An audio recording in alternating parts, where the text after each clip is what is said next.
Supreme court ने बगैर मुनासिब मोहलत दिए एफबीआर का रिकवरी नोटिस जारी करना गैर कानूनी करार दे दिया। सुप्रीम कोर्ट ने एफबीआर की इंट्रा कोर्ट अपीलें खारिज कर दी। इस पर हम बात करते हैं डॉन न्यूज़ के रिपोर्टर उमर मेहताब बरनी से। उमर, बताइएगा आप क्या कहना था सुप्रीम कोर्ट ऑफ पाकिस्तान का इस बारे में?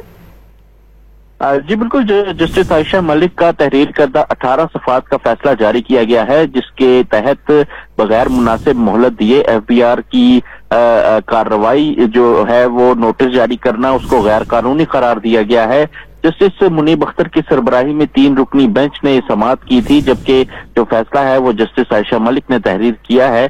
फैसले में कहा गया है कि कमिश्नर इनकम टैक्स का एक ही दिन में अपील, फैसला और रिकवरी नोटिस जारी करना इंसाफ के असूलों के खिलाफ है।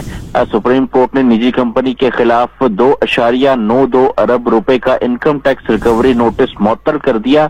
सुप्रीम कोर्ट ने दूसरी निजी कंपनी पर 1.88 अरब रुपए की विदहोल्डिंग टैक्स वसूली की कार्रवाई भी कलअदम करार दे दी। जी बहुत शुक्रिया उमर।